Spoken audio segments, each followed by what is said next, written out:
Friends, आज बात करती हूँ 71वीं बीपीएससी के मेंस के उत्तर लेखन के विषय में। ये मेरा जो वीडियो है बहुत इंपॉर्टेंट है, इसको प्लीज़ स्किप मत कीजिएगा, एंड तक देखिएगा, बहुत ज़्यादा ज़रूरी है। क्योंकि मेरा मानना है कि उत्तर लेखन एक ऐसी शैली है, ये कोई नॉर्मल नहीं है कि आप आंसर राइटिंग करके उस क्वेश्चन को आ जाएंगे, क्वेश्चन पूछा गया। क्योंकि आंसर राइटिंग का एक फॉर्मेट होता है, जो मेरा मानना है, एक सिंपल शब्दों में ये कहें कि ये मेरा मानना है कि आंसर राइटिंग का एक फॉर्मेट होता है। और दूसरी चीज जो होती है आंसर राइटिंग की, वो होती है कि क्वेश्चन की डिमांड क्या है, आपसे क्या पूछा जा रहा है। जैसे आपको पूछा जा रहा है उसी के अकॉर्डिंग आपको आंसर करना है, उन्हीं परिस्थितियों को ध्यान में रख के आपको आंसर करना है। ये ऐसा नहीं होना चाहिए कि क्वेश्चन कुछ भी पूछा जा रहा है और आप आंसर कहीं से भी जो आपको आता है वो आप लिख के आ गए और एंड में होता है कि हमें मार्क्स नहीं मिलते। ऐसा नहीं होना चाहिए। आपका जो भी फोकस होना चाहिए, सबसे पहले 5 मिनट से 7 मिनट तक का टाइम दे। एक मैं स्किल आपको बताने जा रही हूँ। जब भी आप मेंस की आंसर राइटिंग करते हैं तो ध्यान रखने की बात है कि आपको 5 से 7 मिनट उस क्वेश्चन को समझने में देना है। कोई भी क्वेश्चन, अगर नॉर्मल क्वेश्चन है, जैसे पाल कला पूछा गया, मौर्य कला पूछा गया, पटना शैली पूछा गया, तो ये एक नॉर्मल क्वेश्चन है। लेकिन नॉर्मल क्वेश्चन को कई बार होता है कि उसमें नंबर बहुत कम मिलते हैं। तो नॉर्मल क्वेश्चन को एक स्पेशल क्वेश्चन बनाने का, आंसर बनाने के कुछ तरीके हैं। अब आते हैं एक क्वेश्चन लेते हैं, थोड़ा सा ट्रिकी क्वेश्चन, ट्रिकी तो नहीं कहेंगे, नॉर्मल ही है। चंपारण आंदोलन से हर बार क्वेश्चन लगभग पूछा जाता है। कुछ क्वेश्चन मैं आपको एग्जाम्पल के लिए बता रही हूँ, लेकिन मैं आपको गेस कराऊंगी, ठीक है। मेरा एक अच्छा अनुभव रहा है, लंबा अनुभव रहा है बीपीएससी का, तो मैं आपको चीजें कराऊंगी। तब तक के लिए आप इस पे समझने की कोशिश। जैसे चंपारण आंदोलन पूछा गया, एक आंसर में, मेंस के आंसर में आपको क्या क्या चीजें देनी है ये जरूरी है। तो जैसे चंपारण आंदोलन पूछा गया, ठीक है, चंपारण आंदोलन, विद्रोह नहीं है, आंदोलन है, ठीक है, ध्यान रखेंगे, आंदोलन है। आंदोलन जो होता है कि वेल प्लानिंग के साथ की जाती है, उसकी प्लानिंग की जाती है। और विद्रोह की जनरली प्लानिंग नहीं की जाती है, ठीक है। विद्रोह एकदम कहते हैं ना, विद्रोह भड़क गया, लेकिन आंदोलन शुरू किया जाता है। अब चंपारण आंदोलन पूछा गया, जो भी क्वेश्चन इसमें बनता है, गांधी जी की भूमिका पूछता है, बहुत सारे इसमें एस्पेक्ट्स बनते हैं। अब आपको करना क्या है, यहाँ पे ध्यान रखना है सारी चीजों को। सबसे पहले कि चंपारण आंदोलन, कोई भी क्वेश्चन पूछा क्यों जा रहा है आपसे, आपको सबसे ज्यादा जरा जानना जरूरी है कि कोई क्वेश्चन आपसे पूछा जा रहा है तो इसका मतलब वो कितना रेलिवेंट है, ठीक है। तो रेलिवेंट है तो क्या है ये तो बताएंगे ना आप। तो सबसे पहले हम जानने की कोशिश करेंगे कि क्या है चंपारण आंदोलन, क्या है।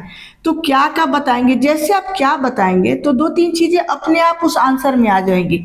सबसे पहले कि चंपारण आंदोलन की क्या है, यानी क्या उसका डिमांड जो था, डिमांड जो थी मतलब मांगे जो थी, वो अपने आप आ जाएंगी, या फिर आप अलग से भी एक हेडिंग दे सकते हैं। तो सबसे पहले ये तीन कठिया जो प्रणाली थी उसके अगेंस्ट में ये आंदोलन किया गया, ठीक है। तो 3 कठिया प्रणाली को मान लीजिए ये डिमांड आपने लिख दिया। कब हुआ ये सब अभी छोड़े, त्रिकठिया प्रणाली क्या था, इनोवेटिव। आपको ये, हालांकि आपको आंसर राइटिंग के बीच में देना है, शुरू में नहीं देना है ये डायग्राम। त्रिकठिया प्रणाली क्या थी कि ये 20 कट्ठा था, ठीक है, 20 कट्ठा ये जमीन थी, किसी की लैंड थी, किसी किसान की ये जमीन थी। अब इस किसान की जमीन पे ये जो 3 कट्ठा है, 20 कट्ठा में, 20 कट्ठा को शायद 1 बीघा बोलते हैं, हाँ। तो इसमें ये जो 3 कट्ठे का जो प्लॉट है, कोई भी किनारा ले सकते हैं कहीं से भी, तो उसमें नील की खेती अंग्रेजों द्वारा अनिवार्य कर दी गई। नील की खेती जो थी वो अनिवार्य कर दी गई। अब अनिवार्य करने के मतलब था कि 3 कट्ठे जो थे, इसमें 3 कट्ठा, वो नील की खेती के लिए करना छोड़ना, मतलब नील की खेती करना अनिवार्य था। वो नील की खेती से दिक्कत क्या होती थी कि ये पूरा इंग्लैंड को कहाँ चला जाता था, एक्सपोर्ट हो जाता था, ठीक है, इंग्लैंड को चला जाता था। तो यहाँ किसानों को वैसे भी कोई फायदा नहीं हुआ।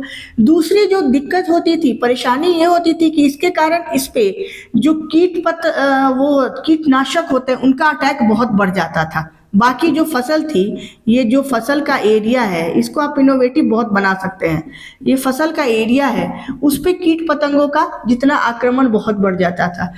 तीसरी कमी ये थी कि इसके कारण ये जो जमीन थी पूरी, इसके कारण वो इनफर्टाइल हो जाती थी, या ये कह सकते हैं अनुपजाऊ हो जाती थी ये पूरा जमीन, ठीक है। तो ये तीन तीन परेशानियां थी और इससे कुछ उनको लाभ होने वाला कुछ भी नहीं था। 3 कट्ठा तो ऐसे छोटे जो किसान थे, सीमांत किसान है या बहुत लघु किसान है, उनकी जमीनें भी कितनी होती थी, उसमें भी पता चला कि उनका 3 कट्ठा जो है वो चला गया इसमें, तो बहुत परेशानी होती थी। तो इसके लिए गांधी जी ने एक आंदोलन किया, ठीक है, आंदोलन किया। अब क्या है आपने बता दिया। अब यहाँ देखेंगे कि मांगे क्या थी इसमें, नहीं उसके बाद बताएंगे कब हुआ, उसके बाद स्थान कौन सा था, उसके बाद आप बताएंगे कि इसकी मांगे क्या थी। सबसे पहले मांगे क्या थी, यहाँ पे डिमांड ही सब कुछ होता है।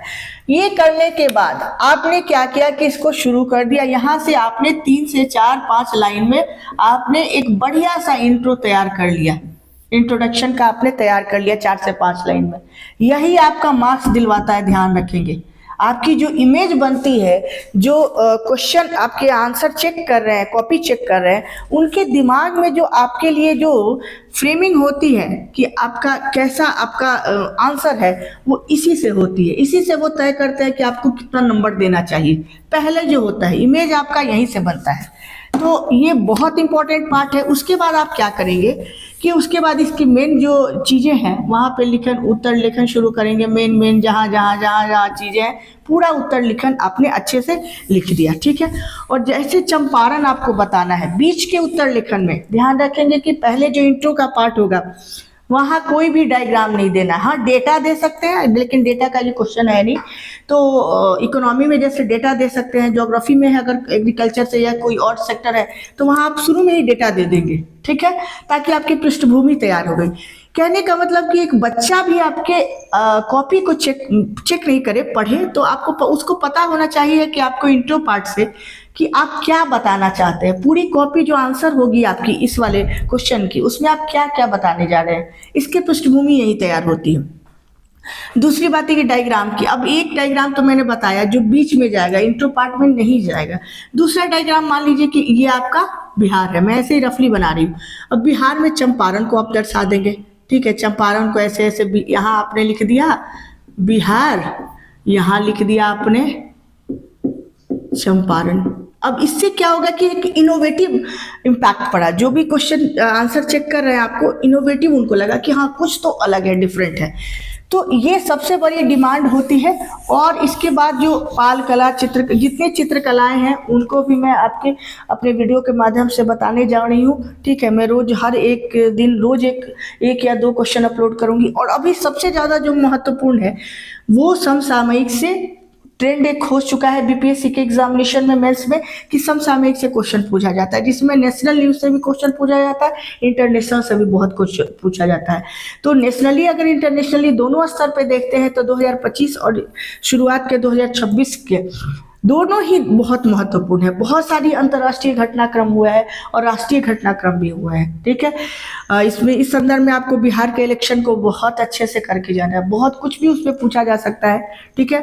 कौन कौन से नई चीज़ें हुई हैं, कैसे फॉर्मेट चेंज, बहुत सी चीज़ें पूछी जा सकती है। तो प्लीज़ यही मेरा रिक्वेस्ट है आप सबसे, जो भी है आप कमेंट के माध्यम से मुझे बताएं। मैं और जितनी चीज़ें हो सकती है आपको बताने की कोशिश करूंगी, एक्स्ट्रा चीज़ें बताने की कोशिश करूंगी। और मेरे चैनल को प्लीज़ लाइक करें, सब्सक्राइब करें। तब तक के लिए थैंक यू।